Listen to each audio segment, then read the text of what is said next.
Hi guys, welcome back to my channel. This is Priya. I hope आप सभी अच्छे होंगे। तो आज की वीडियो में हम कंटिन्यू करेंगे अपने यूजीसी नेट की प्रिपरेशन जो हम कर रहे थे। हम बिज़नेस स्टडीज़ डिस्कस कर रहे थे। जो हमारा सब्जेक्ट था, हमने फर्स्ट लिया है अपना बिज़नेस स्टडीज़ और एचआर मैनेजमेंट। तो इससे हम आगे के टॉपिक डिस्कस करेंगे। हम मोटिवेशन थ्योरीज़ पे थे। हमने एक थ्योरी डिस्कस कर ली थी जो थी आपकी मैस्लो की need hierarchy theory. I hope आपको अच्छे से समझ आ गई होगी। आज हम बाकी की कुछ थ्योरीज़ को डिस्कस करेंगे, तो ध्यान से देखिएगा वीडियो को ताकि आपको सारी थ्योरीज़ अच्छे से समझ आ जाए और जब आप प्रिपरेशन करें तो आपको ईजी हो। तो स्टार्ट करते हैं वीडियो को। Let's get started. तो आज हम डिस्कस करेंगे हर्ट्ज़बर्ग की मोटिवेशन एंड हाइजीन थ्योरी और टू फैक्टर थ्योरी। ठीक है। तो जो हर्ट्ज़बर्ग की थ्योरी थी, उसके दो नाम हैं। आप उसको मोटिवेशनल थ्योरी भी बोल सकते हैं, आप उसको हाइजीन थ्योरी भी बोल सकते हैं, या फिर टू फैक्टर थ्योरी भी आप कह सकते हैं। तो पेपर में आया या जो आपका एमसीक्यू क्वेश्चन है, अगर आपसे पूछ लिया जाए मोटिवेशनल थ्योरी किसने दी थी, हाइजीन थ्योरी किसने दी थी, या टू फैक्टर थ्योरी किसने दी थी, तो आपको पता होना चाहिए हर्ट्ज़बर्ग की ये थ्योरीज थी। ठीक है। तो डिस्कस करते हैं। तो जो ये थ्योरी थी, it is given by Frederick Herzberg. Frederick Herzberg ने ये थ्योरी दी थी आपकी। ठीक है। उन्होंने बोला था कि उन्होंने दो चीज़ों के बारे में बात की थी। He talked about two things, that is the maintenance hygiene theory और मोटिवेशनल थ्योरी। ठीक है। He talks about two things, that is motivational theory and maintenance hygiene theory. ठीक है। तो मेंटेनेंस और हाइजीन एक ही थ्योरी का नेम है और मोटिवेशनल थ्योरी आपका सेकेंड नेम है, सेकेंड टाइप का। ठीक है। तो मोटिवेशनल थ्योरी को हम बाद में डिस्कस करते हैं। फर्स्ट है आपका मेंटेनेंस और हाइजीन फैक्टर्स। मेंटेनेंस और हाइजीन फैक्टर्स और थ्योरी उन्होंने किसे कहा था? उन्होंने कहा था कि ये वो फैक्टर्स होते हैं कि if it is present in the firm, अगर तो वो फर्म में प्रेजेंट है, then it didn't satisfy the employee, वो एम्प्लॉयज़ को सेटिस्फाई नहीं करेंगे, but its absence strongly dissatisfy them. But अगर वो ऑर्गेनाइजेशन में एब्सेंट है तो वो उसको डिससेटिस्फाई ज़रूर करेंगे। ये थी हमारी मेंटेनेंस एंड हाइजीन फैक्टर। ठीक है। दोबारा से देखते हैं।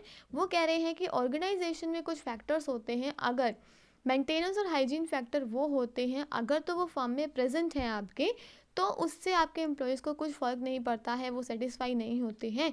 बट अगर वो एब्सेंट हो जाए आपके ऑर्गेनाइजेशन से तो उनको काफ़ी फ़र्क पड़ता है और वो डिससेटिस्फाई हो जाते हैं। ठीक है। तो कौन कौन से फैक्टर्स थे आपके? लाइक आपकी सैलरीज हो गई। ठीक है। जॉब सिक्योरिटी होगी, स्टेटस हो गया, पर्सनल लाइफ हो गया, टेक्निकल सुपरविज़न। अब सैलरी देखो कैसे आपको अगर प्रेजेंट नहीं है तो सेटिस्फाई नहीं करती, बट एब्सेंट है तो डिससेटिस्फाई करती है। देखो सबको पता है, आप एम्प्लॉयज़ को पता है कि उन्हें सैलरी मिलेगी, तो उससे उनको कोई फ़र्क नहीं पड़ता कि वो काम कैसे करते हैं। उन्हें पता है कि मंथ के एंड में उनको जो है सैलरी दी जाएगी, तो अपना काम वो करते रहते हैं जैसे उनको करना है। बट अगर आप उन्हें बोल दें कि आपको इस मंथ में सैलरी नहीं मिलेगी, तो उनसे उनको बहुत इफेक्ट मिल पड़ेगा, अफेक्ट होंगे वो, और वो डिससेटिस्फाई हो जाएंगे कि हम काम क्यों कर रहे हैं, हमें तो सैलरी मिल ही नहीं रही है, फिर हम क्यों काम करें। ठीक है। तो ये फैक्टर्स कुछ ऐसे होते हैं कि अगर आप प्रेजेंट कर दो इनको फॉर्म में तो एम्प्लॉयज़ को कुछ फ़र्क नहीं पड़ेगा, बट अगर आप इनको एब्सेंट कर दो, हटा दो, तो उनको काफ़ी फ़र्क पड़ता है। तो ऐसे ही आप जो है इसको क्लासीफाई कर सकते हैं। सेकेंड आपका आता है मोटिवेशनल फैक्टर्स। ठीक है। देखिए, मोटिवेशनल फैक्टर नेम से आपको पता चल रहा है मोटिवेशन के लिए होते हैं, बट मीनिंग डिफरेंस है।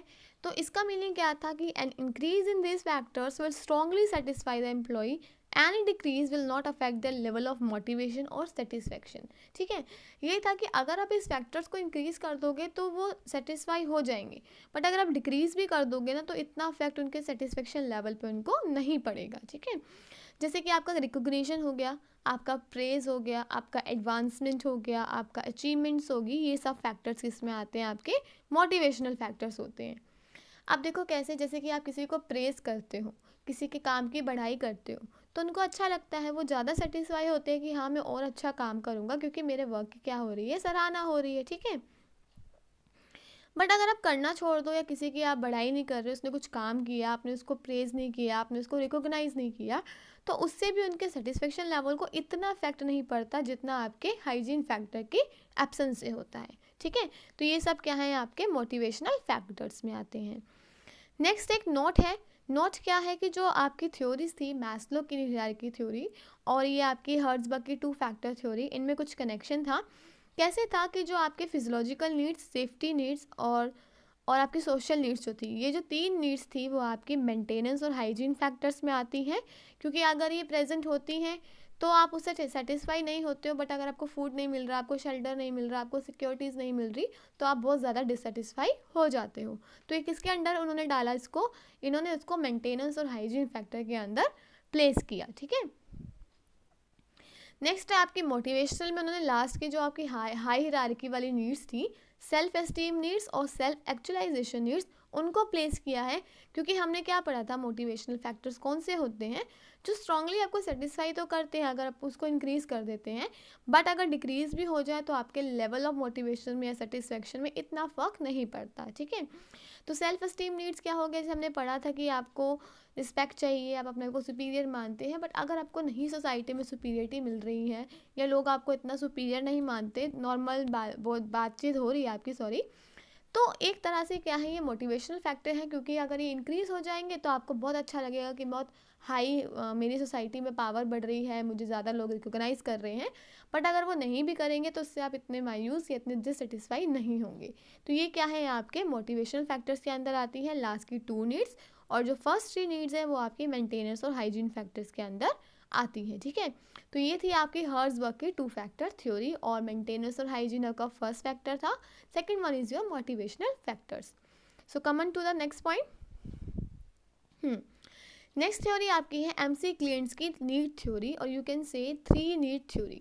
जो एमसी क्लियंट थे क्लीलैंड्स, उन्होंने 3 थ्योरीज दी थी, 3 टॉपिक पे बात की थी, तो इसलिए इनको बोला जाता था 3 नीड थ्योरी। ठीक है, तो क्वेश्चन आ जाता है हु गिव 3 नीड थ्योरी, आपको पता होना चाहिए एमसी क्लियंट ने दी थी 3 नीड्स थ्योरी जो नीड्स पे बेस्ड थी। ठीक है, पहली थी आपकी नीड्स फॉर पावर, कि आपकी एक नीड होती है कि हमें पावर मिले, जैसे हाई पावर, ग्रेट कंसर्न हो, आपका इन्फ्लुएंस हो, आपका कुछ कंट्रोल हो किसी के ऊपर। तो ये सब उन्होंने बोला कि हमारी बेसिकली 3 नीड्स होती हैं। पहले कि हमें पावर चाहिए, सेकंड कि हमें एफिलिएशन चाहिए, कि हमें कुछ being loved and social responsibility, की हमारी कुछ सोशल रिस्पॉन्सिबिलिटीज़ हों, हमें सोसाइटी में हमसे अच्छे से बातचीत की जाए, हमारी रिस्पेक्ट हो। तो ये क्या है, हमारा need for affiliation. Next last आती है आपकी नीड फॉर अचीवमेंट, कि आप कुछ अचीव करना चाहते हो, आपके कुछ डिज़ायर होते हैं जिसको आप फुलफ़िल करना चाहते हो। तो एमसी क्लेयर ने कहा कि हमारी बेसिकली 3 नीड्स होती हैं, need for power, need for affiliation and need for achievement.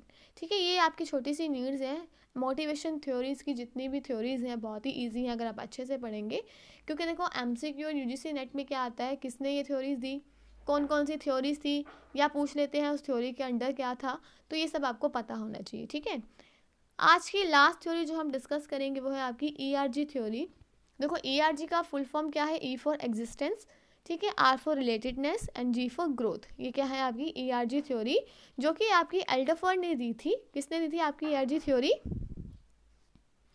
ERG theory दी थी आपकी एल्डरफर्ड ने। ठीक है, उन्होंने क्या कहा था, ये जो आपकी ईआरजी थ्योरी थी ना, एग्जिस्टेंस, रिलेटेडनेस एंड ग्रोथ, ये कुछ नहीं था, ये आपकी एक्सटेंशन थी।